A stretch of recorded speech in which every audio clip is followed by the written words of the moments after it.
اندام فرمانداری ناوندا پارستناگل نپگه مراد کارایلان به هلکفتا سالوگر 42 مینا پنگاوا 15 طباخ وته دست بکرنا شر چکداری پیامک بلاف کریا و دیدا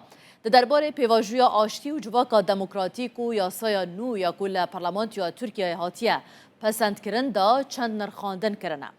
کارایلان رخنه لوی که گرتیکو ناو عبدالله اوجلان دناوا یاسای دا در باس نابه گوتیه که من برژی گوتبو اگر ریبر آپو ده گرتیگه دابه از نکارم جت کسی را ببیجم چک دینه و هره از نهاجی لسر همان خاله من واتا اگر ریبر آپو بکه و دوره به هوالان را بجوه وان رازی بکه ویدمه دبه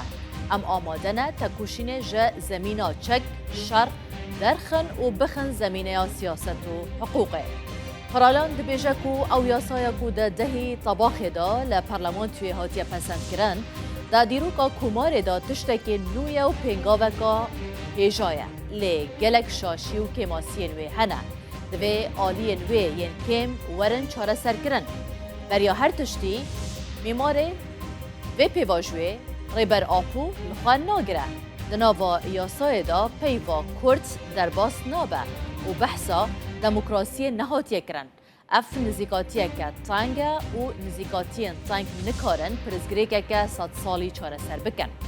مراد کارایلان دا خواست کریه که اجبو رونی کرن آبویرین بره دسته که تایبت به آوا کرن گوتیه که اگر دفتر گون بکن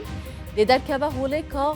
کی تاوان باره و کی به تاوانه لورا ام پیشنیار دکن که دسته ها لکولینا راستی و عدالت وره آوا کرن دا که راستیان در خین الهوله و هروها حساب بپرسه.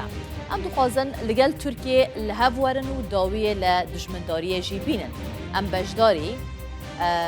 دشمنداری نبن و ام دخوازن بجداری کمارا دموکراتیک ببن. اجبرکو ام دخوازن آشتیه که ماینده پیگ بینن